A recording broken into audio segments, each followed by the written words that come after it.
Here we are, Ethan. We are here yet again, another episode, Chat with Gunner. I'm Gunner, and we have no guest today. It's just me and Ethan. Oh, yeah. At a catch-up day. These are Ethan's favorite episodes. We could have Bill Gates, Steve Jobs, Elon Musk, Jeff Bezos. Everybody could come in here, and he'd be like, I just want to talk about. Well, here's the thing. As long as we have those conversations, I'm fine. Sure. But I want at least like every 5 episodes, I need at least one. It's just us. We sit down. We shit talk about all the past episodes we just did. Oh, yeah. Since the last. It's fair. So, listen, I've got a couple things that I wouldn't mind to talk about as far as today is the day of NFL football. We just came off of the first real college football weekend. We're going into the second one, but I want to start first with what you want to talk about. No. You go first because that's what people come for. Okay. That's what people are here for. And you sure? all of the rest of it is just fluff. Okay. Yeah, well, you go first. Listen, I tried It's to give you your 15 minutes of fame. I tried to. I'll get it at the end. All right, cool. Anyways, all right, guys. So check this out. We did a lot of gambling last year, second half of the season. We were successful some weeks. We were unsuccessful some weeks. We were able to hit some big parlays, hit some big games, give out some advice, and probably we're being tuned into the most consistently during those weeks just to kind of give out some gambling advice. Listen, gambling advice is never a for sure thing. If anything, it's the exact opposite. You have to pretty much bet what you want to win, unless you're taking dogs, and then you can get a little bit of interest. But other than that, I mean, it's a risk, and people get addicted to it, and people go down some rabbit holes. And listen, since I've been doing it, I can see how people get addicted to it, and I can see how people get in a hole. With DraftKings and with FanDuel and apps, you can only put money in that you have. Man, if you start gambling with some underground gambling, like just getting a bookie, they run a tab. So I can see how people get in some serious, serious trouble with that. And I've been listening to a bunch of mafia podcasts because everybody knows I love the mafia. Those guys run those rings up there. So listen, the last thing that you want to happen is end up in a river or underneath a stadium because you didn't pay your gambling bets back to the mafia. Now, this is not the 70s, the 80s, and the 90s. This is the 2010s and the 2020s, actually, geez. And we've got the ability to have an app, sportsbook, whatever it might be. So last year I used DraftKings. I was up. I made money last year if you look at it as a whole. So I'm switching my luck up a little bit. I'm going over to FanDuel. I'm going to try it out this year. So, last weekend was the first weekend in college football. Let's just go ahead. I'm going to go ahead and say it. I hate doing this to the point to where people think I'm lying. I'm really not. So I had a 7-game parlay. It was only SEC teams that I took. I took Alabama. That game hit. I took Auburn. That game hit. I took Kentucky. That game hit. I took Georgia underdog. They won outright. I took the points and that hit. I took Ole Miss and that game hit. Did I say Kentucky? I might have said Kentucky. I may have not have. Anyways, there was 7 teams that I took. 6 games hit. All 6 of them hit. It was a $50 bet on FanDuel. The money was like plus 9,000 and something. So on a $50 bet, I would have been paid out $4,800 profit. And I do like FanDuel tells you what you make profit, not necessarily what your total payout is. DraftKings, you think you're going to make more money than you're actually going to make. FanDuel cuts the BS, transparent profit. All right, so it was a $4,800 profit play. And I missed it because LSU couldn't handle UCLA. That was frustrating. So I went 6-1 first weekend, didn't play games individually, but I did play the parlay. Now I won the Akron game. Listen, I said this on Facebook. Here's my gambling advice to anybody moving forward betting college football. And I think that if you was to bet against this team every week, let's just say you wanted to bet $100 every week. At the end of the college football season, you would probably be up 9 to 10 units, meaning you'd make $1,000. That's just, you have to risk that. $100 each week, but I guarantee you, I'm not guarantee, you can't guarantee anything in sports or in gambling. I would say it's better than the stock market in a football season, and it's better than real estate within a football season if you're looking at a $100 bet. And that is bet against Akron. Tom Arth is the head coach for Akron. Tom Arth was the head coach at UTC for a little bit of time. Me and him had plenty of words, and we disagreed on everything. I was the one person that was vocal at calling him out. A lot of my teammates didn't like that. A lot of community didn't like that. But at the end of the day, everybody saw that I was right, and then they all came back to my side. So, anyways, Tom Arth, there's one big one for you. We're going to gamble against you every single game this year. I believe this week it's -6.5 against Temple. So you're telling me Temple can't beat Tom Arth by a touchdown? Tom Arth couldn't beat anybody in the SoCon by a touchdown. So I'm going Temple to beat Akron this weekend. I got a couple more plays I could give you. Actually, let's go ahead and give the plays out. Let's go ahead and give these plays out for sure. Let's see here. I know I got a little fluff here. Sorry that I'm not able to pull this up faster, or I would, and I'd say it quicker. I know that you guys that are listening right now probably hate the dead air, so I'll just mumble. All right, let's go into my bets, and let's give you a couple of bets that I really like. And I was talking to my friends last night about some of these, and I was thinking, what's the safest way to gamble? What's the best way to gamble? If I was a gambling man, which I am, and if you're trying to be smarter than you should, I think that you should look at what is the biggest mismatch in talent with the lowest spread, right? That's obviously the best game you want to play. So I was going through some of these, and I found a couple that I really liked. And after talking to a couple of my buddies who also are huge college football fans, bigger fans of college football than I am, they didn't necessarily play, but they just love watching it and being involved in it, and they're fanatics. I'm not a fanatic. I had to look at the numbers. So we looked at a couple games, and I think these are some really good games if you guys want to throw some money at them. I'm throwing parlays, but you're more than welcome to play them individually. You're going to make more money that way. You're going to probably win some and lose some, but you're probably going to go anywhere between 45 and 58%. So as long as you stay consistent with what you're actually betting, you might make money. Anyways, here we go. So a couple games I really like. Now, Ethan, don't be jumping into gambling and saying I did you wrong again. But these are some pretty solid. I would say these are pretty solid picks. All right. So there's a 4-leg NCAA teaser at +6 points. Now, what the teaser means is that you're going to get an additional 6 points added to whatever the spread is. So Tennessee, when I got them at the time, they were +3.5. They're the underdogs against Pitt this weekend. Listen, I see that. It's hard for me to take. And I know Tennessee is not what Tennessee was, but they still have talent, and they still show up every now and then. They got a new coach, and they're at home. They're playing Pittsburgh, and they were +3.5. You tease that thing, and you get them at 9.5. I think there's no way Pittsburgh beats Tennessee by more than 9 points. Just rationally thinking. South Carolina, you could get them at -2.5, less than a field goal against East Carolina. Now, we are at East Carolina, so I can see why the points are going there, and I'd say they're probably evenly matched, but also SEC.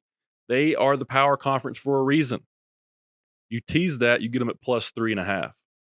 I think South Carolina wins the game outright, but getting that field goal protection with the half, it's hard to beat that.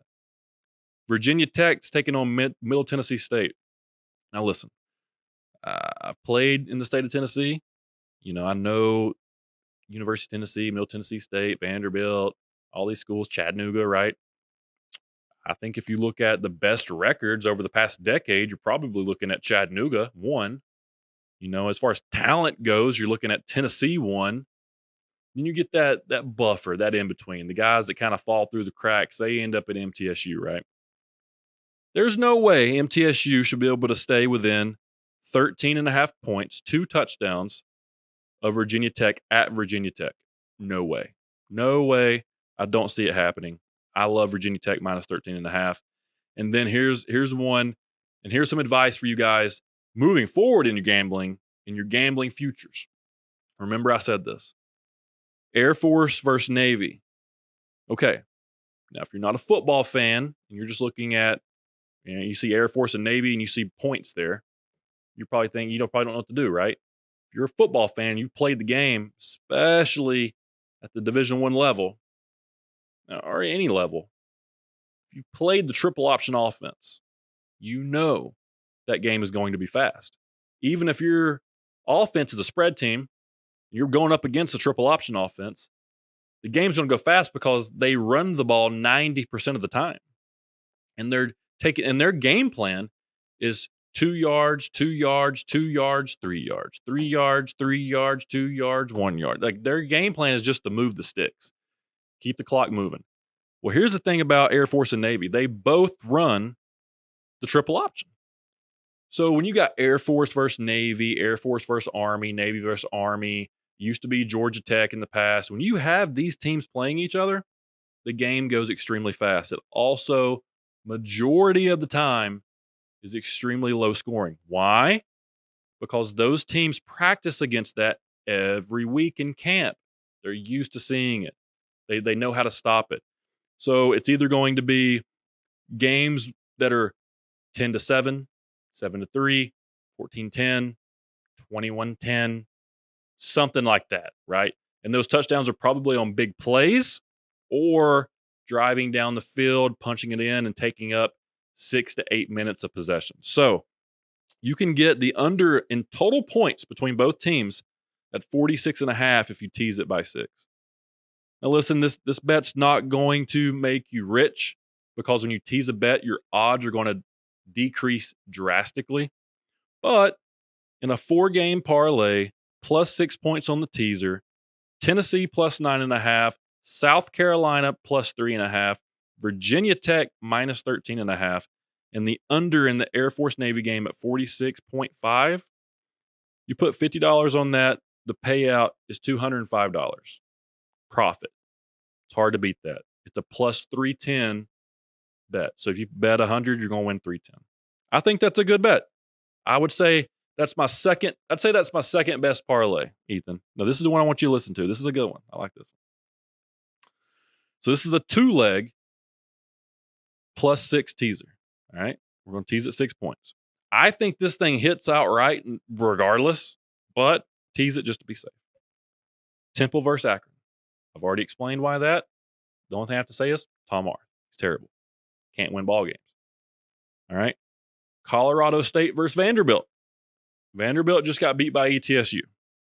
ETSU's in the SoCon, Ethan. That's Chattanooga level. They didn't just get beat by them.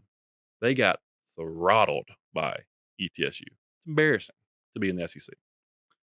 Now, Colorado State also got beat by South Dakota State, who's the second best team in the Dakotas, because North Dakota State's the best team in the Dakotas. All right. But South Dakota State was also an FCS school, but they're like a top 5 FCS school, which is borderline. They should be beating shit out of Vanderbilt and Colorado State anyways. All right. Now, Colorado State versus Vanderbilt.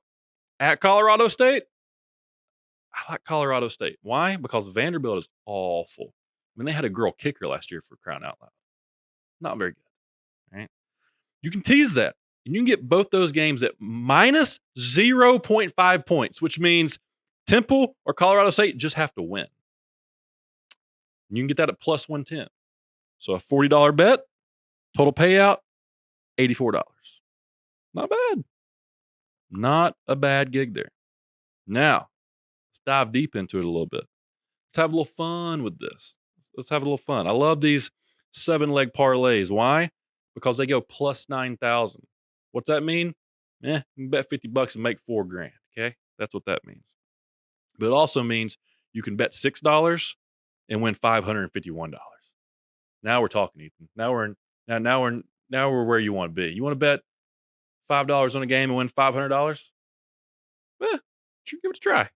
You can probably spend $5 on a Coke or energy drink or whatever you want to do, or you could try investing $5 and winning $500. So here's a fun little parlay. Now, this is not teased. This is just picking the games how they are. Northwestern, minus 26.5 against Indiana State. As long as everything goes right, that should hit. Michigan State, minus 20.5 against Youngstown State. FCS school. Come on now. 3 touchdowns. It should hit. They're a good team, but it should hit. Minnesota, minus 19.5 versus Miami, Ohio. Not the U. Let me tell you something. Minnesota played their ass off against Ohio State. And that running back for Minnesota, if he can do what he did against Ohio State against Miami, Ohio, he will beat Miami, Ohio by 3 touchdowns by himself. I also have Virginia Tech minus 19.5 in this one. Didn't take the tees. I got the Air Force Navy game under 40.5 because I didn't take the tees. I got Temple minus 6.5 on the tees. And I got Georgia minus 25.5 against UAB. I really like that game too for people who just want to play straight up. Georgia didn't score many points against Clemson. Defensively, they look great. If their defense plays half as good as they did against Clemson, UAB shouldn't score. And Georgia's going to put up some points because, well, it's time. And here's another little fun 7-leg parlay. We'll tell you what games we got here. Coastal Carolina playing tomorrow, minus 25.5 against Kansas. Kansas just stormed the field and celebrated beating an FCS team because it's their first win in, I believe, 2 years. So, yeah. Coastal Carolina, I like their coach. I like their offense. I like their explosiveness. I like that game. Army, minus 6.5 against Western Kentucky. My thought here. Army's tough. Army's good. Army runs a triple option. Western Kentucky played UTC last year, and they should have got beat. Army beats UTC. Army beats Western Kentucky. I think they do it by a touchdown.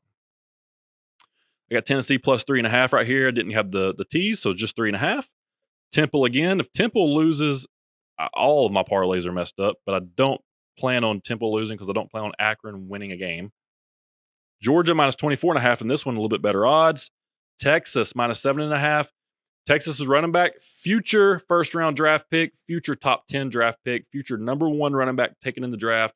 If he keeps up doing what he's doing, he might be a top 5 draft pick. That guy is a stud, and there's no way Arkansas stops him. He's going to have a show-out game. Bet that.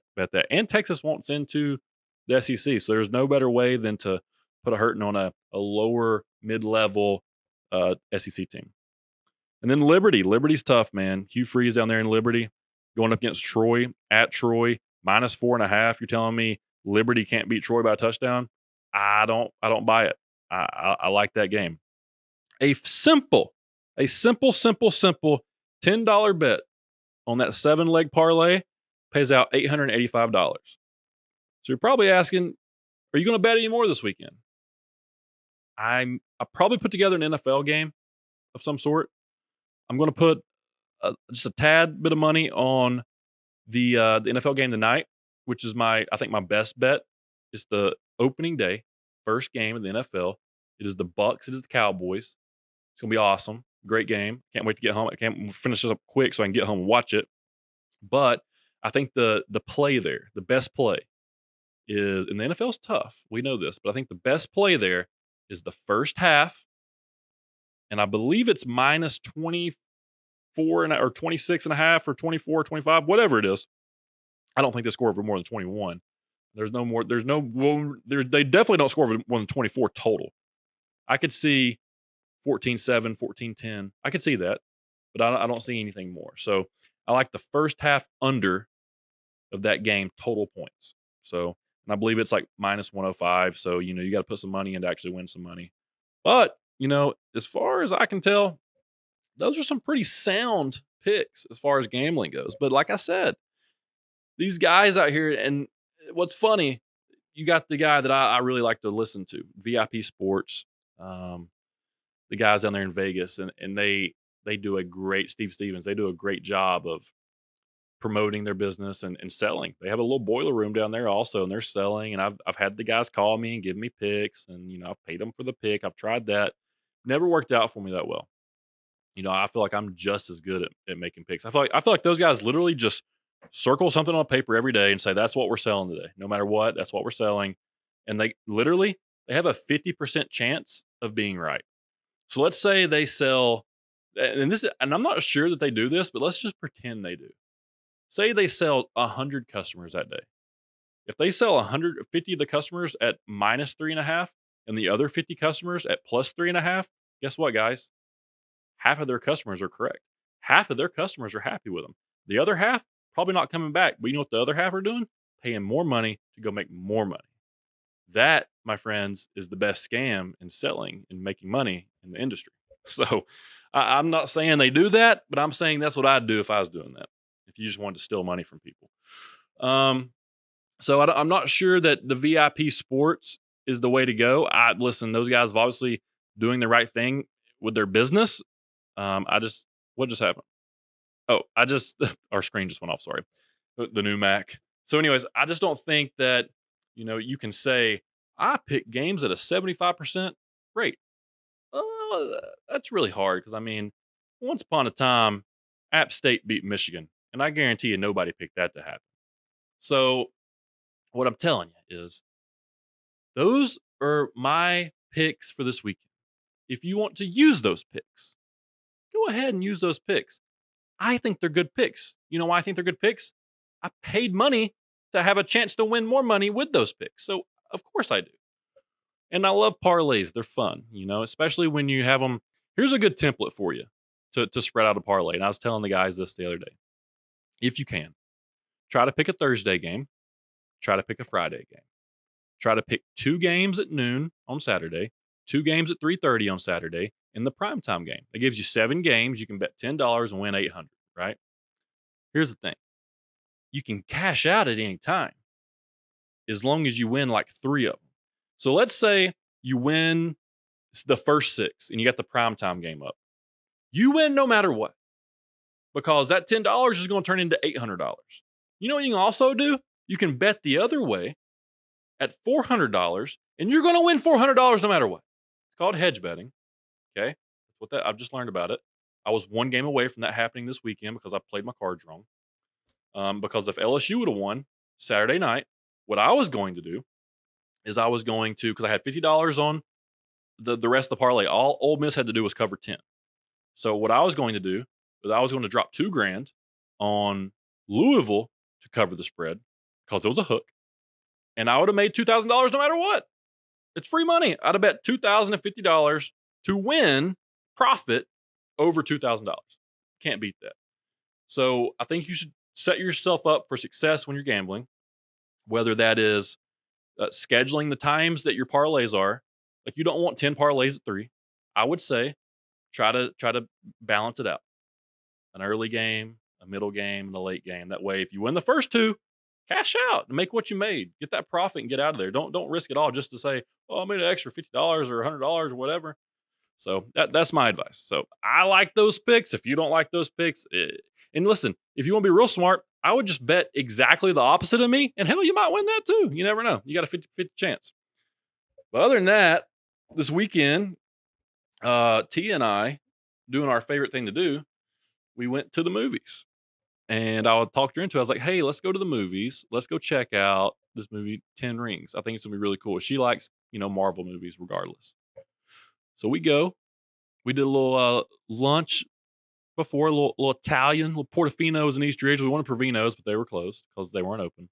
So we went to Portofino's, got some Italian, a little chicken Alfredo. She got some lamb chops, and then went over to the movie theater. First went to the dollar store because I'm tired of spending $30 at the concession stand, and she's carrying a purse now. So that's the best thing that's ever happened. We go to the dollar store, and we get like 2 drinks and 3 candies for $5. Okay, can't beat that. Never paying money over there again. And we go to the movie, go to see 10 Rings, watch it in IMAX, 3 o'clock, because I'm an IMAX junkie.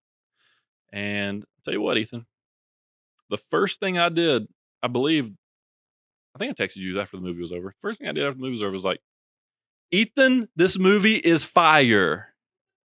And you just said 10 Rings is fire, and I had no context. And you go, huh? So I was like, the fuck you mean? What the fuck are you talking about?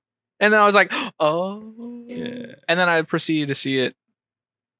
That night, right? Or the next day? It was Saturday or Sunday. We went Saturday, so it had to be Sunday. Yeah, it was Sunday night. So we show up. We get to the new AMC 18 or the rave for The you rave, Chattanooga yeah. people. All right, it's the rave forever until I die. All right, we get there and my nephews are there. They're Awesome. leaving. They just watched it. All right. Mhm. So I'm like, hey, what's up? And they're like, what are you here to see? I'm like, 10 Rings is like, we just watched it. It's incredible. Yeah. Now they're Marvel junkies. So, Of course. you know, I'm like, okay, they're younger. I get it. I'm like, let's go into this thing open-minded. Bro, Dude. that movie, It's fantastic. I loved Black Widow. I like Marvel movies. I loved Black Widow. I thought that movie crushed Black Sitting Widow. on Black Widow for a couple of weeks now, I don't like it as much as I did when I first saw it.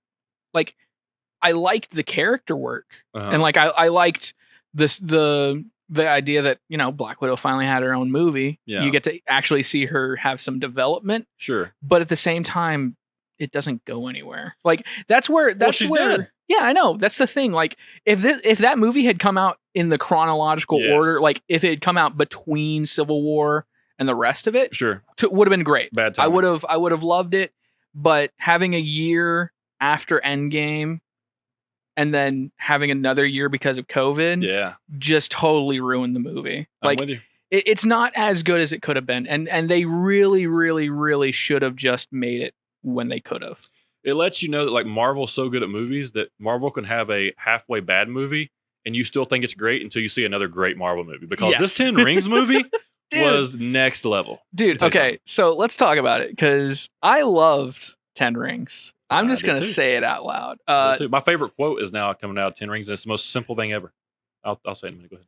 Oh, I was going to let you say it. Oh, no, so, you know, I don't want to go too far into it, but like there will be minor spoilers. I don't want to spoil everything. I don't want to go too deep into it. This is only a weekend. Yeah, so sure. let's not spoil. So, but we'll dive into it next week for sure. But the old lady that was helping the friend with no powers with the bow. Yes. Okay. She goes, "You aim at nothing, you hit nothing." That's genius. That is like simple genius. So I've been doing a little bit of like I'm learning a little bit of Vietnamese. Okay. Because I'm making those steps because I've always said I'm going to learn it. We go to Vietnam, I'm going to take pictures, like at least travel a little bit. Sure, yeah. If I go anywhere else outside of the Americas, it's going to be there. So I might as well. Let's do it.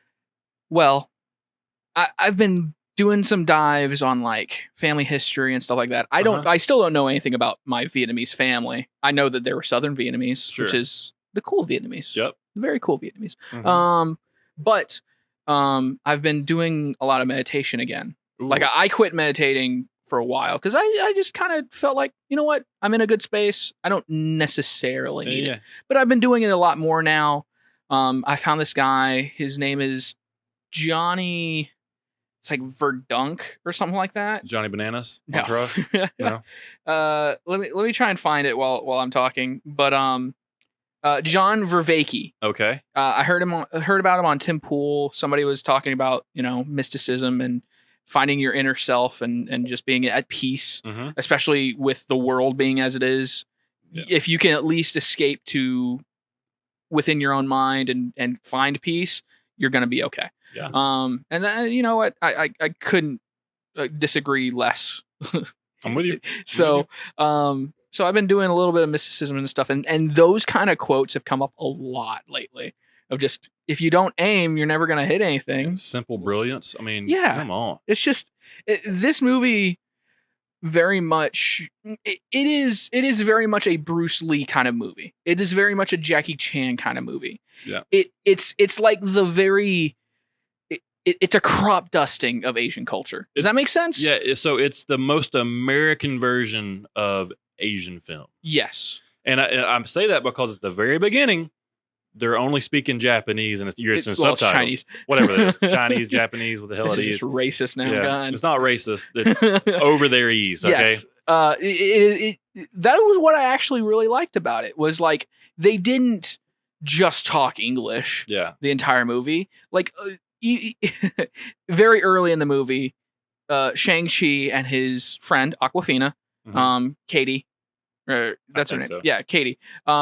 Katie is a Chinese woman, and she lives with her family like most Chinese people do, because in Chinese culture, and usually just any Asian culture, you just live with your extended family. Right. Like your mom and your grandparents just all live under the same parents, or your parents and your grandparents all live under the same house until eventually you move out, and then at some point your parents move in with you. Yeah. That sort of thing. Gotcha. And so they're having this, like, Shang-Chi goes over to her house to pick her up, to ride the bus together because they work together. And there's just this really wholesome scene of just like the Asian mom being a little bit of a tiger mom, just like, why aren't you going out for a better job than a valet? Yeah. And then you just park cars. You just park cars. You're not doing anything, but it's all in Chinese. And I really, really appreciate that sort of thing. Like there's a level of like, again, it could have just all been in English, and it could have been in like really bad accents. Sure. Well, not bad accents. There probably would have been their real accents, but like it could have been really bad just to make people comfortable so they don't have to read. Right. But the fact that they did Chinese and they did it in subtitles, it really helped like sell it for me. It was very Kim's Convenience, but also the guy is my guy from Kim's Convenience. I didn't realize that until I remember you saying it now. Yeah. I've been telling you to watch that show. we do. T and I, we like it. Good. Yeah, it's one of our favorite shows. It's a fantastic show. And again, just like Kim's Convenience, it's just like I would say Kim's Convenience is way better at like a slice of life. It's like a K comedy, like a K drama, but it's a comedy. Yeah. But it's actually the culture of living in the Western world. Well, that moment, that scene you're talking about, was very Kim Convenience. Yes. Then it stepped away from it. Then it stepped away. It's very much just Asian family time, talking to each other and talking exactly how Asian right families above talk. a store that they work at exactly. or something. Yeah. So I thought when I first saw that, I was like, that's really funny. Yeah, it was good. Because I kept thinking to myself, and maybe this is dumb, the mother, she kind of looks like somebody, and I can't tell who it is. I think she's a decent actress, but like I don't remember her in anything. Yeah, I mean, she looked brand new to me. Yeah. Dude, I love the movie. The whole thing. Hold on, because we got to talk about probably the best part about this movie was Tony Leung, the Mandarin. Oh yeah. Oh my God, what a good. We always like a lot of fans of Marvel movies. Even if you're like a mega fan, there's only like a handful of good like villains. Loki from the first Avengers, right? Thanos, obviously. Vulture from Homecoming, right? And that's about it. Ego kind of gets up there for Guardians of the Galaxy 2. Sure. But other than those 4, maybe 5, there aren't that many great villains. Right. Mysterio, I guess, as well, because of the twists. Right. But this is probably up there with Thanos as far as best villain. Because you actually, like, you get it. You don't... I'm not, again, trying not to spoil it, but he has a character arc that you actually kind of like, oh man, I'm pulling for the villain a little bit. Yeah. I want him to succeed even though I know he's not going to. Right. That you can see where he's coming from. You can see why he's doing what he's doing. And he's not just a warlord. Right. Like in the comics. Like in the comics, the Mandarin is literally just, I have these 10 rings. And then in the comics, by the way, they're actually just 10 rings on his fingers. I love the part that they're on his hands and they actually have power. So here's the thing. What I like about that change is they actually are real either armor or weapons in martial arts. Like those like wristband arm, like gauntlet looking kind of things are real life. Like, again, like I think armor for that type of stuff. Yeah. It's realistic. And that's what I like about Marvel is like they take the weird like alien magic science rings from the Mandarin and then turn them into actual fucking like real things. Yeah. And they make sense. Let's talk about the ending without spoiling it, but this does really like I was worried a little bit that this was going to have a little bit of a Black Widow ending of like doesn't really do anything with it. Sure. But people know Wong is in it. Uh-huh. And that was like the first Are you talking about trailer. the ending? The ending, like the post credits. Gotcha. Okay. So we can talk about it a little bit without spoiling it. This really does just like kind of set up for something, but it doesn't set up anything that we know. Yeah. Does that make sense? Sure. Like the 10 rings are important for somehow, for something. Mm-hmm. And even me, who's a comic buff, doesn't really know where this is And it's going. got the tracking beacon in it. Yeah. Like so who's tracking it? Yeah. My thoughts are Galactus. Okay. Which is obviously like Fantastic Four was the Fantastic Four, the second one, the Rise of the Silver Surfer. Okay. Touched on Galactus a little bit, but it was like how in Green Lantern. Did you ever see Green Lantern? What's funny is we actually, I saw, I was cleaning, I was back and forth, but Marcus watched Green Lantern the other day because it's on Netflix now. Yeah. Yeah, he watched it less than a week ago. So I've seen it's a terrible movie. It's a terrible movie, but it's not. It's Ryan Reynolds. It's not as bad as I remember because I like Ryan Reynolds so much. Oh yeah, yeah. I like Ryan Reynolds now more than I did then. Yeah. So it's a better 100%. movie now than it was. If that makes but sense. It's still terrible. It's not great. Anyway, they did Galactus bad. It was just like a cloud monster coming to eat the planet. Okay. So Galactus in the comics is obviously that big purple guy with the like flanges for a crown or whatever. Sure. So if they actually like pull that off like they did Thanos, I'm really excited. Because like he's basically like, I'm going to eat a world so I can continue living.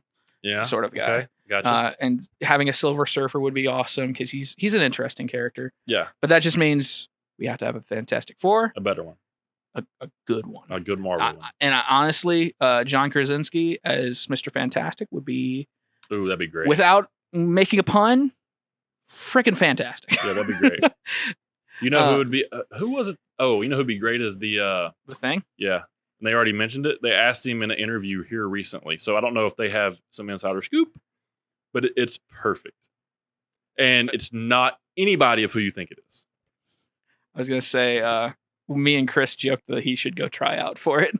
He'd be in the movie for like a solid 10 minutes, and then the rest of it is just him as a rock monster. John Cena. John Cena as the Thing. He's too... Here's the thing about Fantastic Four. I think he's too much of a A-list for him to just end up being a CGI character. Now, they could practical effects this, the Thing, and it might be interesting. But if like they did Drax, like Batista actually got painted on. Yeah, that's what I'm saying. But I don't think John Cena would do good that way. I even though I loved him in Suicide Squad, I just think he's got too much star power to be in that role. Dude, I think you'd crush it. I think you would crush it. Okay. Let's cast these characters. So I'm saying John Krasinski as a older or a younger. No, I love him cast at that. I love that. As Mr. Fantastic. I don't know who you would do for Sue Storm, but because that's a really hard one. Jessica Alba really actually knocked it out of the park. Dude, and the dude that you're about to say for the other one knocked it out of the park. I loved him as that. What do you mean? The fire guy. Who's the fire guy? I mean, I haven't chosen anybody for that. I know, but I'm saying the other movie. Oh, it was Chris Evans. The original, yeah, he crushed it. But he was Captain America. We can't do that. I know, but he crushed it. It would be interesting if, with like Loki and everything, with the multiverse, you get Chris Evans coming back as Johnny Storm, and everyone's just like, "Wait, is that Captain America? Why is he on fire?" Yeah, dude, he crushed that role. I loved him as that. He was. That was when he was funny. That was when Chris Evans was his asshole phase. Yeah, like he was just a dirtbag. He was the frat guy. Nobody liked him, and that's why when he did Captain America, people were like a little confused, and he wasn't even sure if he was going to do it. Mm-hmm. I've heard that story from Chris. He was not sure if he wanted to do he told Captain me that America because he knows his mom or something like that. Well, he knows his brother. His brother wants to is working on the Mac and Duke show. Gotcha. But anyway, so casting another Johnny Storm would be hard. I'm trying to think. Yeah, because you need somebody young, and you need somebody that's on the verge of like stardom. Yeah, they're about to get it. They need one role. And that's where I think John Krasinski as Mr. Fantastic is great. And that's why I also think John Cena as the Thing is not as great, because he's too much of a personality that he may like if you want to do a series, he may not be able to do a trilogy of movies because he's got other movies that he's going to be offered. Now, and if you're talking like financially and the price range is way too high. You're probably correct. Yeah, you're probably correct. Realistically, all these people may be like I just thought of a great guy for Johnny Storm. Who? The guy that plays Dick Grayson in Titans. Oh yeah, it's gonna be. He would be awesome as Johnny Storm. Yeah, that'd be great. That would be good. I'm just trying to think. Like, I can't really think of anybody else that would be good for that. Okay, let's back up for a second. Okay. We should be talking about Shang-Chi. But, yeah, well, that's okay. We can get away from that because I don't want to spoil too much for everybody. Yeah, it's hard to talk about. And I want to talk about it next week more in like a jump into it. We'll jump into it next week. So, I'm assuming you saw the same previews I saw. Yes. So you saw Eternals. Yes. So what do you think? I think that Eternals is a really weird series in general, like in comics wise. Like I don't know anything about it. So just a brief spark notes. The Eternals are basically gods that have come to Earth because of the Celestials, which are if you remember in Guardians of the Galaxy, they're the ones that made or like worked with the Infinity Stones. Okay. They're the big guys with like the 6 lights for faces. Okay, like the beginning of time. Yeah, that sort of thing. Okay. And they work with them, and they're basically Earth's protectors. But Sure. they strictly cannot reveal themselves. Okay. Unlike like Asgardians or anything like that, they strictly cannot. They can help move humanity along, but it can't be like super fast. So it'd be like consultants. They're the universe's consultants for exactly. Earth. Okay. They're essentially like just the people that make sure nothing will destroy humanity outright. Okay. Which is funny because you got Loki, you've got Thanos, which is why this movie is coming out after Endgame because they literally lived through the blip and they're just like, we really should probably be being more active. Yeah. And I think that's where evidently the conflict in this movie is the Celestials are coming to Earth to cast judgment on something, whether that be the Avengers for snapping and resetting the universe again, or the Eternals for not stopping it because Thanos was literally on Earth. They could have stopped him. Yeah. But essentially, these beings have been here this whole time. Well, and you see that. I love the preview because it was like going back. It like almost was like doing everything I love. Like it was like Anunnaki type shit. Yes. Like so it was like, and that is essentially what this story is. They're aliens that have come to Earth. They helped build the pyramids, and you remember the big blue like walled thing? Yeah. That is supposed to be either like people have said Garden of Eden sort of thing, but not like biblically. Yeah. It's like if you was to mix every religion together, yeah, that thing. Sure. That's where life starts. I gotcha. It's like one of the 7 wonders or ancient wonders of the world or whatever. Okay. I think it's like maybe it's Babylon. Maybe. Okay. I think that's what a lot of people have settled on is like that's the gates of Babylon or something like that. Okay. But anyway, so yeah, they help with humanity. They give us a little bit of technology, not too much, right? Just because they don't want us to go crazy and destroy the entire world by killing each other. Yeah. And Angelina Jolie's in it. So Angelina Jolie's in it. Both of the Stark brothers from Game of Thrones are in it. Like this is going to be a decent movie. Yeah. and it's like, where's it going? It's got the dude that was in this movie in it. The Chinese, yeah. No. That is probably the most racist thing you've ever seen. Okay. It's got another Chinese guy who looks just like him in it. Another fat Chinese guy, yes. Well, they shouldn't be casting people like that then. Well, the Eternals have like they've always been like it's kind of like the X-Men. They're supposed to be diverse because because they each kind of take over a continent or not take over, but they like survey a continent, and then each of them sort of just like they have to be among the people. Okay, so they just, I mean, they live forever, but they have to look like the people they're helping. So that's why it makes sense. There's one of each. Kinda. Yeah. Okay. So that's why there's an Asian guy. There's I think a black woman, an Asian woman. I think there's a little bit of everything. Yeah. And then that's the thing with now is they don't necessarily have to do that because Okay. we're such an interconnected world now. So Yeah, I mean, they could be Asian and say they're black. It doesn't really matter what you are, right? Jesus. I was meaning about the actual characters Oh. themselves, but okay. Anyway, yeah, I saw the Eternals trailer. It's the same one that's been out for a while, but the seeing first it time I in saw it. IMAX though, IMAX, dude, is different level. And you know what else I saw in IMAX that I'm really excited about? The preview? The preview of Dune. Yeah. Oh, dude. It looks good. And it was different. It wasn't looks just better the and same. better. I think that's one of those things with IMAX trailers is they add just a little bit more. Well, they give you that sound. They give you that a little bit. No. It's not just more as in being an IMAX watching it. I see what you're saying. I think there were a little bit there was a tidbits of scenes that Gotcha. weren't necessarily in the other trailers. Like, you pay for the IMAX, you get 5 more seconds. Yeah. You get 5 more seconds. It's probably at max 5 more seconds, yeah. But no, dude, seeing Dune in IMAX just makes me want to see the movie. I mean, with just Jason like Momoa right now. and Batista in it, sign me up, bro. And that's the thing. I've heard a few things that it's not that good, but I am going to go into this movie totally blind because I wanted to read. No, I'm going to read the book. I'm going to sit down and actually read the book, but I'm going to go into it without expectations. Okay. Because the last few Dune things I've heard have been not that good.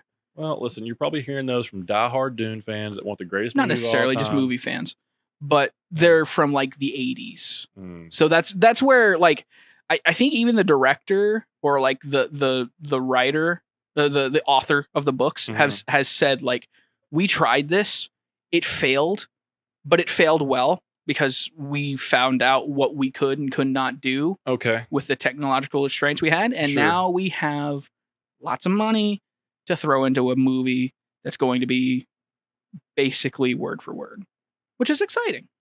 That's cool. I'm excited. Yeah. And a lot of people have been, a lot of the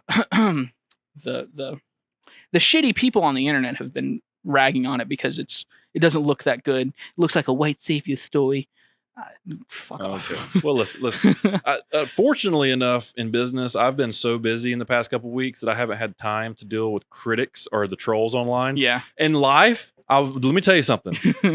I've almost separated myself from politics, not because I want to, just because I haven't had a chance. Good for you to dive in. It sucks. So I literally couldn't tell you what's going on. I've tried to keep up with like sports and things like that type in my free time. It's like a couple hours at night. I'm either trying to hang out with Marcus and Tia. We're going to do family stuff. It's the weekend, or I've got an hour to look at my phone. Like that's kind of where I'm at. And this weekend, Evander Holyfield's coming out of retirement at the box. Yeah. Did you see that? I have heard of this. I don't know who that is. I saw something about it. You know who Evander Holyfield is? You've said the name multiple times. Have you ever heard the story of Mike Tyson biting someone's ear? Oh, is that the guy? That's the ear he bit. Jesus. Poor guy. After I believe it was the second time that he whooped Mike Tyson's ass. Oh. Evander Holyfield is a bad man. I think he fought like a badass or like a bad dude. A fantastic human. Okay. A bad man in the ring. Okay. Yeah. Because like in boxing, there's sure. Yeah. So Evander Holyfield, I'm pretty sure Olympic gold medalist. I could be wrong. You can look this up real quick. I want to see. I think he started out fighting like in the 180s, maybe 170s, 190s, and then fought all the way up into heavyweight to where I'm pretty sure he became heavyweight champion. Like Evander's one of the greatest. That's very overlooked by people that don't die hard. I've seen this boxing. guy. Is this the guy that like? Hold on, because I've seen this guy's face multiple times. He's from Georgia. I mean, maybe that's part of it. But is he the guy? No. I'm thinking of weightlifting. Never mind. Or like a built bodybuilding. Thinking of CT Fletcher. I think so. Okay. I just remember seeing like that video of him like having to rebuild his body basically. Yeah, that's probably CT Fletcher. Yeah. Okay, but yeah, no, I've definitely seen this guy before. Now, Evander Holyfield, he doesn't say much. He's quiet. He was one of the first boxers to use a very good strength conditioning program. Mm-hmm. Like if you look at his back and his traps back in his prime, no one looked like Evander Holyfield. and he was legit. So anyways, there was some rumors when Tyson came back to boxing last year. You looking at his traps in his back? I'm just seeing a picture of him. Jeez, Yeah, dude. So, I mean, Evander's got to be pushing, look up his age. I'd say he's mid-50s, if not close. He's got to be mid-50s. Okay, can I just say the like classic picture of Mike Tyson and Holyfield fighting here Is fantastic. Yeah. That one, that is a fantastic picture, and it makes me terrified of both men. Oh, yeah.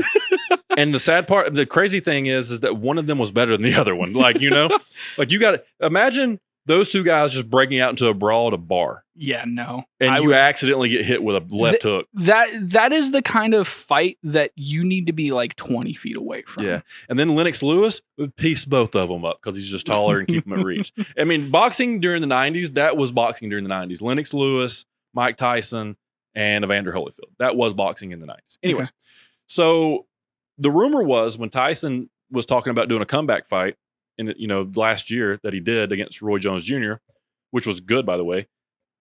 The rumor was Evander, and Evander wanted that fight, and Tyson wanted to have that third fight. Like they're friends now, you know. They still want to compete and have that moment, and Tyson wants that win back. It would be very interesting. It would be the highest paid 2 60-year-old men fighting in a boxing highest paid pay-per-view of the year if they do the trilogy. Of course. So, and I'm sure Tyson fighting Roy Jones and Evander taking this fight is leading to that. He will be 59 this year. His birthday's in October. My man is about to fight at 59 years old. Have you seen this white hallway picture? I'm all on Evander.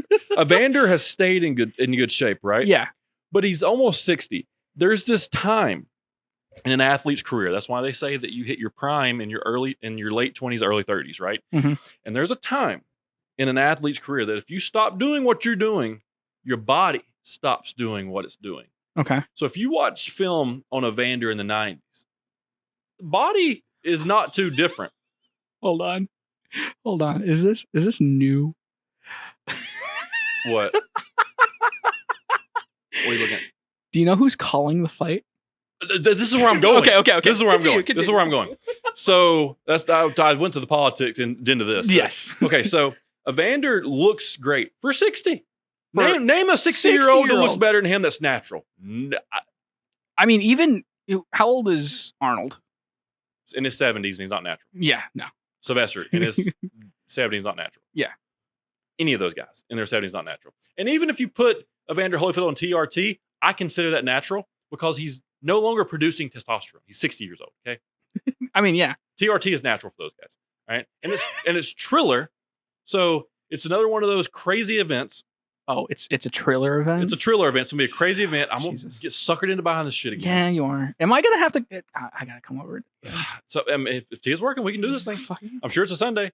But it's this weekend.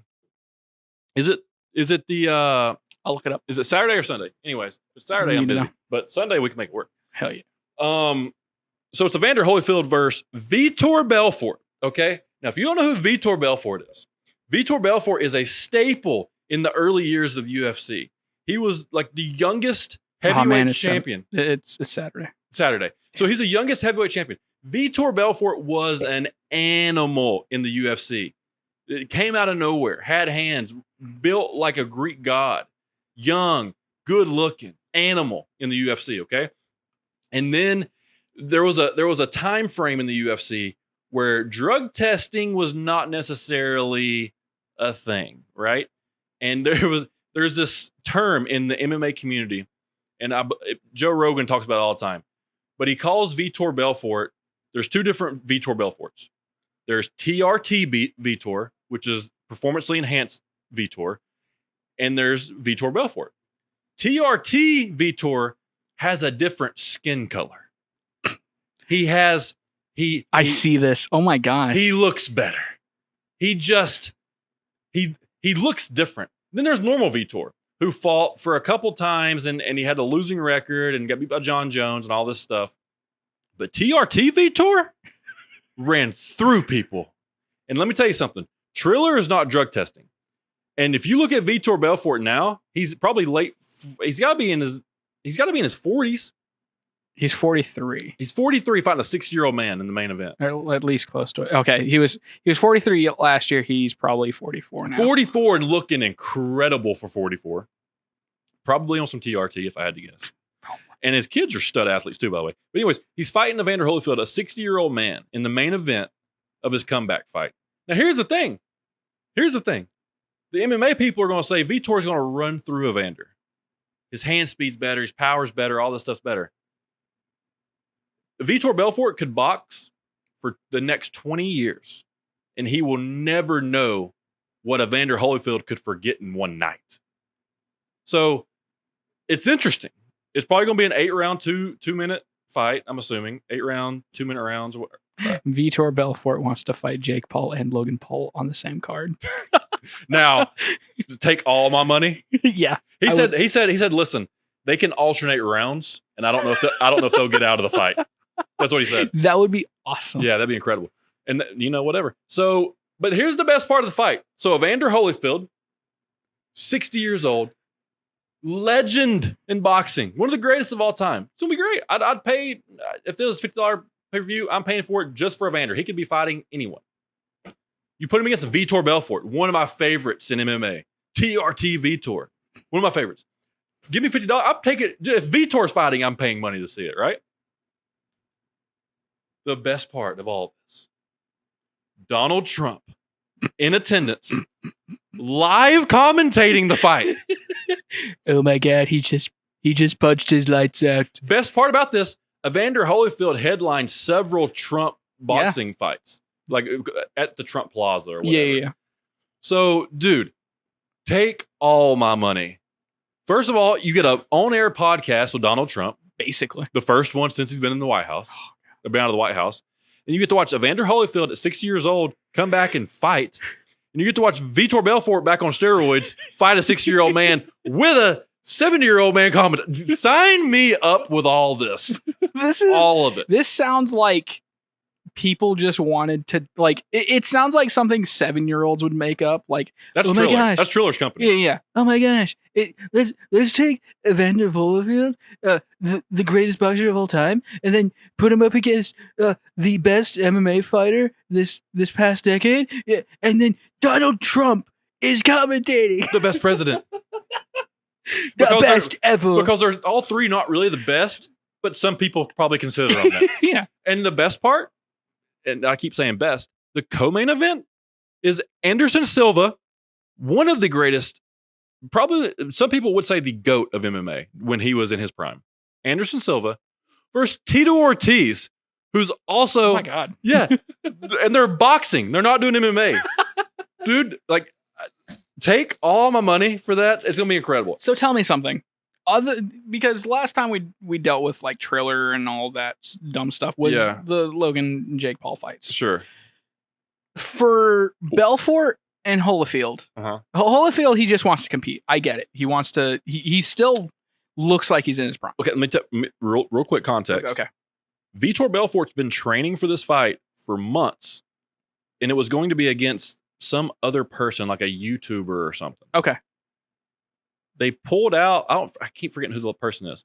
They pulled out just like 10 days ago. Oh, really? And Evander took the fight on 10 days' notice. Oh my Not just God. 60 years old, not just a comeback fight, like 10 days' notice. So, correct me if I'm wrong. It's got to be plus or minus, just a few. For what? Type in Evander Holyfield versus Vitor Belfort. Odds. Replacement. Type that in. Replacement. Because Evander Holyfield was the replacement in this fight. And it just happened not too long ago. It had to be Oscar De La Hoya. Yes, Oscar De La Hoya was going to be the fight with Vitor. He got put in the hospital with COVID. Oh, jeez. So that had to be less than a week ago. Okay. Yeah, then, it was 6 days ago. And that's when Evander accepted the fight for this weekend. And Evander goes, I've been training. I've been wanting to get back in the ring and fight, so I'll just go fight him. That's okay. So has Belfort talked about this in any interviews? Because I feel like that's Belfort barely speaks English. Oh, okay. and his English is, this is my English, and I fight Jake Paul, Logan Paul, and I same time knock him out the embarrassment to sport. That's like his English. I feel like at first when I thought this was all set up from the beginning, like Evander Holyfield versus Belfort, I was like, what's the point, right? Like obviously, like the Logan Paul fight, it made sense. You're going up against Floyd Mayweather. There's clout there. But for Belfort fighting a 60-year-old man, even though he's on the older side of fighting, it just doesn't make sense. But now that you've told me that like he took it himself and was just like, oh yeah, I'll fight that guy. So this is what happened. Badass. Evander Holyfield was trained. Probably always stays in the ring just to stay. I mean, look at him. He's 6 years old. And he's in great shape, and his kids is great shape too. So here's what I think happened. I think that the deal fell through with Mike Tyson and Evander. I think Evander's been training probably for about 2 years to fight Mike Tyson. I think Tyson is still training to fight Evander, but in the back of his head, he's a little worried, even though he's a little bit younger, and he's already had a little comeback fight against Roy Jones Jr.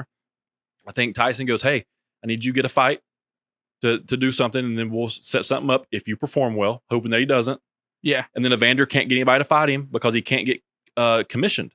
Like the fight was going to happen in California. They had to move it to Florida just to get these guys commissioned because California said, we're not going to allow Evander Holyfield to fight.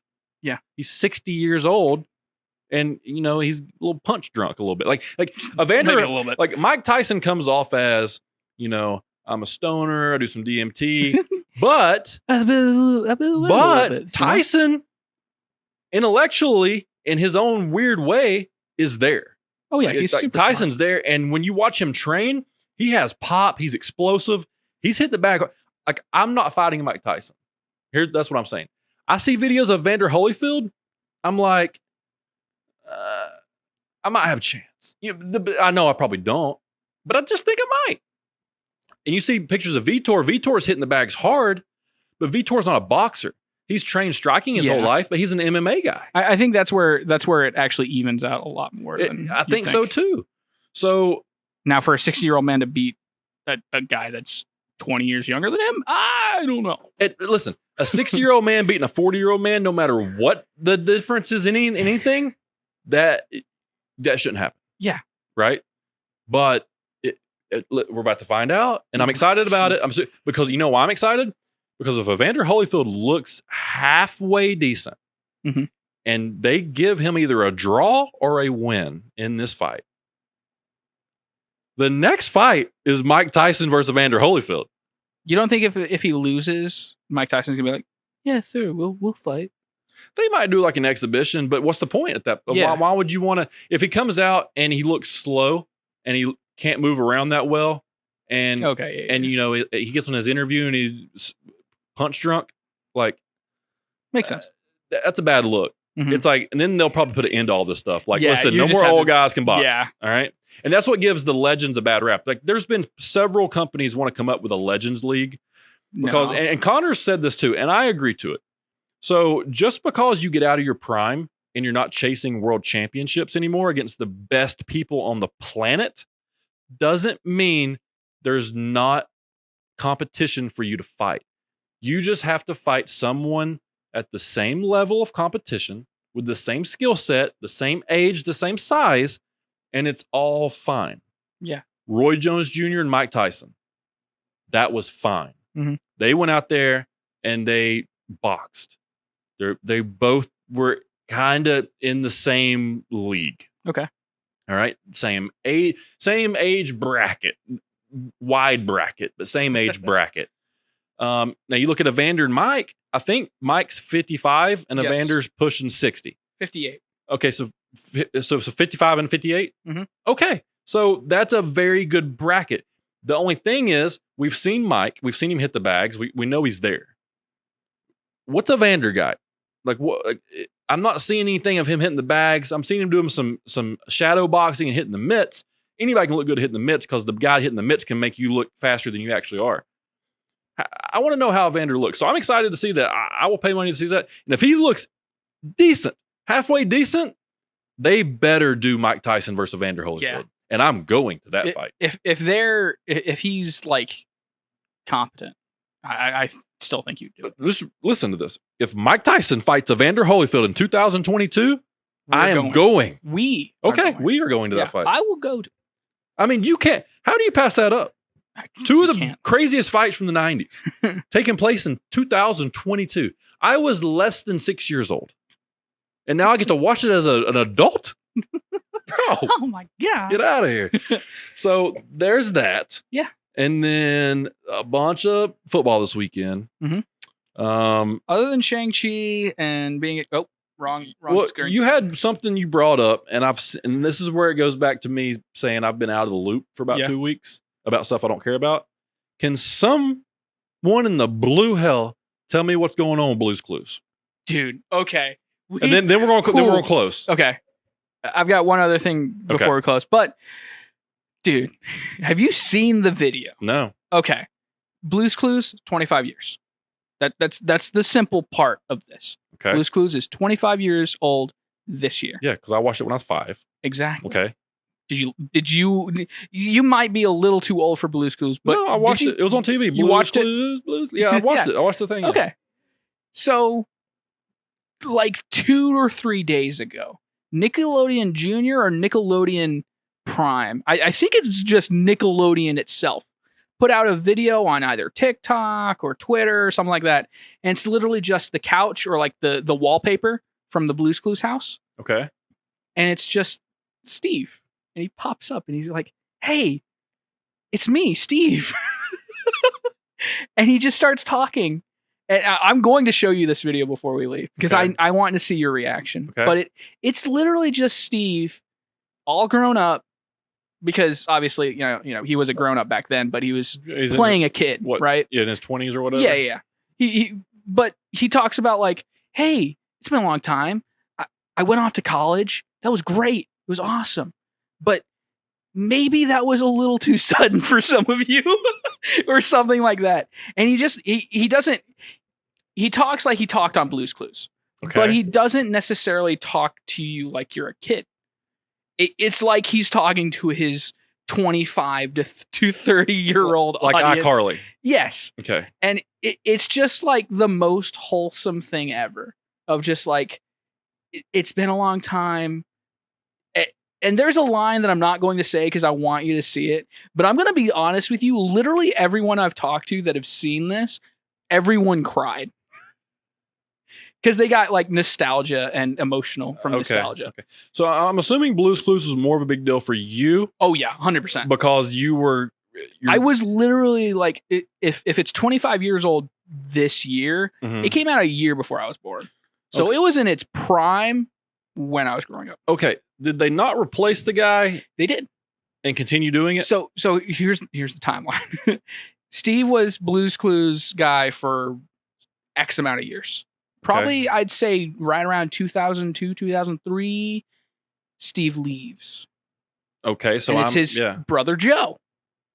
Like, and it's his brother Joe comes on the show, and he's the new Steve. Okay. He does the clues and all that stuff. And then here recently they've brought it back where Joe leaves and there's this new guy and it's a little bit more techie and I think it's CGI too. Okay. Which is weird. Yeah. But in all cases, I mean, the whole story for this is people my age that watched Blue's Clues and witnessed Steve go off to college see this now and are really emotional. Okay. And again, it may be outside of your age range a little bit. Well, I mean, I watched a lot of Blue's Clues because it was on Nickelodeon. Yeah. And it was when I was staying with my grandparents and 100%. I watched a lot of Blue's Clues. Yeah. So I know Blue's Clues. But even so the funny story about that episode of Steve leaving for college, I remember seeing that when I was like way too young to even understand like what's going on? What's college? That's what you're saying. Okay. But one of my friends, and I almost did this for my senior quote, in his senior quote in our yearbook, it's, "I'm taking my pillow to college because I'm going to sleep there." and that's a line from Steve from that episode. Okay, it's a great. It's one of those things, kind of like Mr. Rogers. I think it helped kids like understand like people aren't gonna always stay around. Sure, you know? Like you grow up. And you grow up away. and you move away. Yeah, it's a very light way of giving that to kids. Yeah. Because obviously Blue's Clues is for 1 to, I would say, 6 to 7. To grab attention of people who can't talk, to grab attention of people who can barely talk. And then they continue watching it until they're about 10 because it's on Nickelodeon. Yeah, why not? You know? Well, it's Nick Jr. now. Whatever. But yeah, no. So yeah, it's one of those things that it kind of came out, no pun intended, out of the blue. Like nobody said that Steve was gonna dress up in the same exact shirt with a Blue's Clues hat on, with the crayon that he always wrote on. Sure. On the hat. No one, like, this literally just came out of nowhere. Gotcha. And it hit, and people were sharing on TikTok, on Twitter, and people were, again, getting emotional and just be like, oh my gosh, this is so wholesome. Okay. It's fantastic. I'll check it out. It's one of those bright little bright spots in what seems like the continuation of a terrible, terrible year. Yeah, a little positive and some negativity. Yeah. Right? Okay. All right. What is the last thing you got? So I'm just gonna do this because I feel like after 81 episodes, I think it's episode 81. I feel like I should get a little bit of a promotional plug, self promo here. Sure. I'm gonna start streaming next Tuesday. It's not gonna be tonight. Okay. It's gonna be next Tuesday. I'm gonna be streaming Deathloop because we've talked about it a little bit. It's that game. It's a little stealthy, but it's all about. It's a Groundhog's Day situation. Okay. You're on an island with a bunch of scientists. You keep dying or whatever? You keep dying, and you have to kill all of them all in the same day. Uh-huh. Otherwise, they just keep coming back. Okay. I'm very interested in this game. It's literally one of the games that I bought my PS5 for. Okay. So here we are.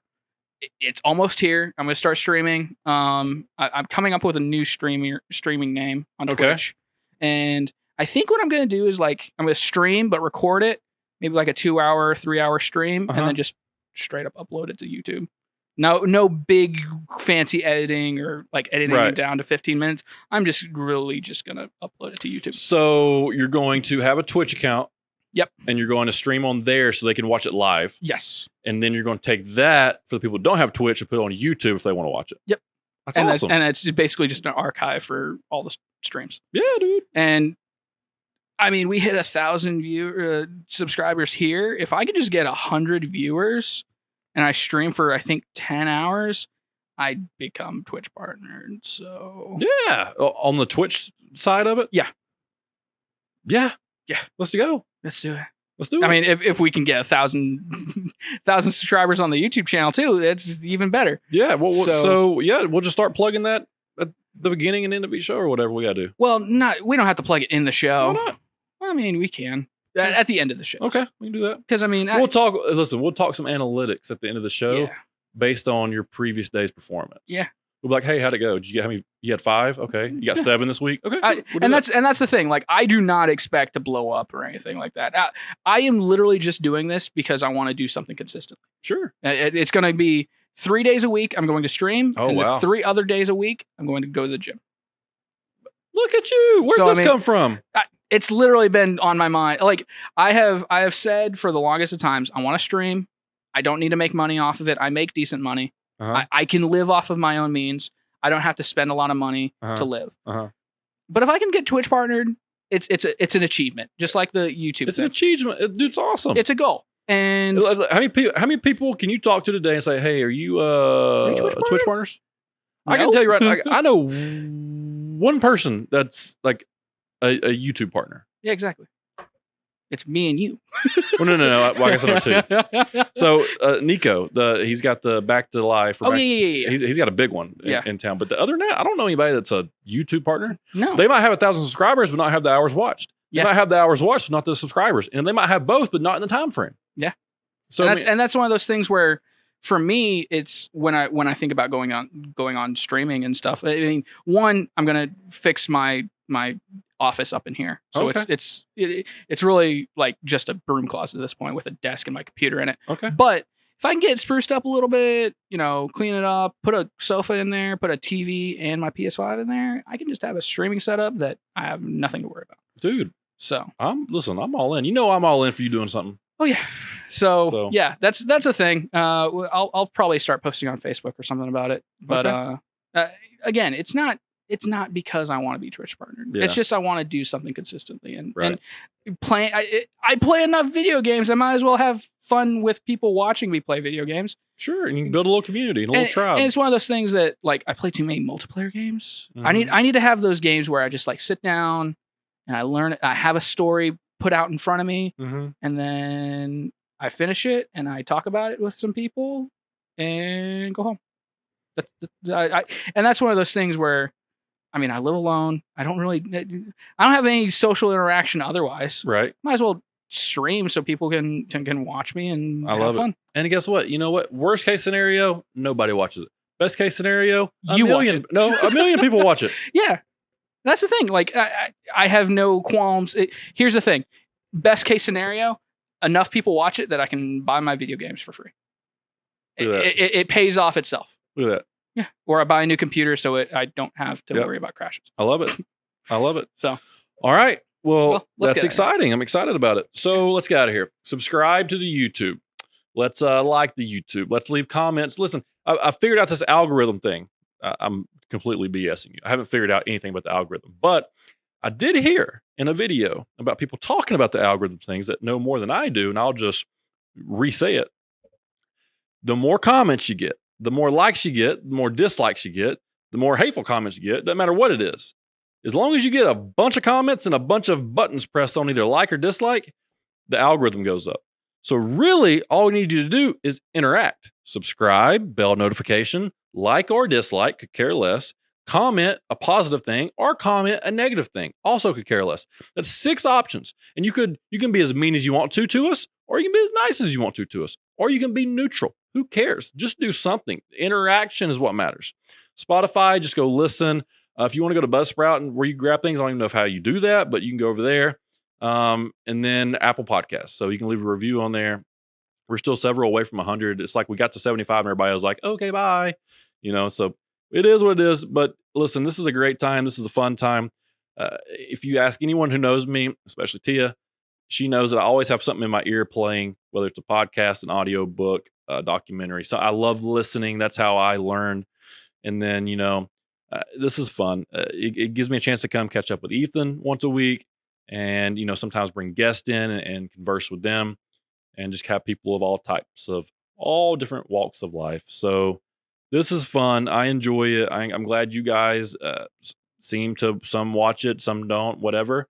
We're over 1,100 subscribers now. So, we continue to grow up. And the fun thing is the push is over. So these are, the numbers are still rising and they don't necessarily have to be. Yeah, we don't have to worry about it anymore. Yeah. So I will say this. It's going to be a long process because I've put it off for so long. Uh-huh. But when I start uploading stuff to Buzzsprout, it's literally going to be like an episode a day. Okay. So if you guys watch on YouTube, but have been wanting it on Spotify, we're about to get it on Spotify. You're going to get a new episode every day. And I know a lot of people do like Spotify, and it's for this reason and this reason only. They don't pay for the YouTube Red. Mm-hmm. So and guess what? There's ads now. Yeah. And there's ads now on our thing. Yeah. And it's that's part of being a partner. And it's DraftKings. It's really weird. Yeah, hilarious. We need to just get sponsored. You need to send out an email.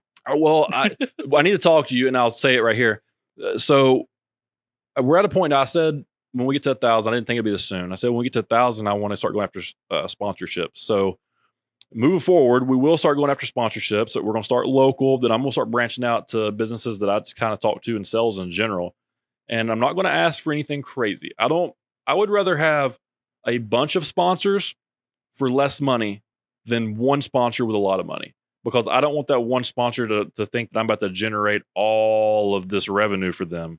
I'm not. I really want the sponsors to be donors to the podcast in like a contractual agreement. So, hey, I'm going to give you 12 $100 payments for the year or whatever it might be. That's my goal. That's my plan. I would love, my end game here is for Ethan to run Chat with Gunner. That's I would love that. And not per se as in like I want him to, like, I think that if Ethan could make money with sponsorships, with merchandise, and just do what we do here once a week, why can't we do that? I think we can do that. I don't have to make money off Chat with Gunner. So what I'm gonna do, I'm gonna get an LLC. I'm going to pay myself $1 a year so that it's legal. And I'm going to, that way I can write off my car, and anything that I do through this is going to be expensed, right? And it's legal because that's how it is. Anything that I do outside of this office will be for promoting this podcast. Any shirts that I get and stuff, I'm going to get my logo on it. I'm going to write all that off. And that's just, I'm going to take the Grant Cardone strategy, and that's what I'm going to do. And then if we can sell sponsorships, that will help our producer produce better. So that's my game plan. And listen, I'm not saying it's going to happen in the next month or so, but that's the next steps that I'm willing to take. So if you're a business, or if you're just a person that likes the podcast, we're going to do that. And I think the Patreon is a good way to do that. I think what we need is just leave a comment, especially if you're an hour and 20 minutes into this thing and you're still listening. You obviously like our content. Sure. And we can clip this too. Oh, obviously, yeah. We've been talking about clipping and stuff, which I'm going to do tonight. But if you think like, oh, hey, I really like Chat with Gunner, I would love for my business to be on Chat with Gunner or whatever that, just leave a comment and then either email us. I mean, Gunner's on Facebook. Gunner's his email's everywhere. You can reach him. Yeah, let's be honest. LinkedIn is really the best place to reach me. Actually, yeah. And LinkedIn is a little gem that people don't understand. So I like LinkedIn. You know, a lot of people keep up with this through LinkedIn. One thing I would like to do, and I don't know if we can do it, is actually just like put the video on LinkedIn, not as a link. I wonder. I see podcasts out like that. I'm curious. And we have the Facebook page, so we could probably do that on there too. Yeah. That's just more work, and more work. People need to get paid, and people need to get paid. Maybe Ethan will do it if he's getting paid. Like, listen, Ethan donates all of his time for this. So we should appreciate him. He knows I appreciate him. But eventually, like, hobbies can turn into real things, and we have literally no overhead. So if we made any money, we're in a profit. It's the best business in the world. So if we can figure out some merchandise or whatever and start selling it and knocking on doors and getting sponsorships, listen, dude, I'm not afraid to ask. We may have to do a secondary podcast, like a Chat with Gunner after dark, and then just do the Joe Rogan style of his first sponsorships. We can. Doesn't matter to me. I just don't think that would fit for this show. Sure, maybe not. So that's the game plan for now. And I know I like to brainstorm on air because it holds me accountable eventually. Absolutely. Because everything I've pretty much said, I've gotten around to. It just might take me some time. But I appreciate all you guys listening. Well, that's like 95% guys. I don't even know who the girls are that do listen. Probably T and my mom. That's probably the 5%. Probably. So I appreciate all you guys listening. Keep tuning in. Keep sharing all this stuff. We'll get this up posted. And let's keep doing the thing. We'll see you next week. Chat with Gunner.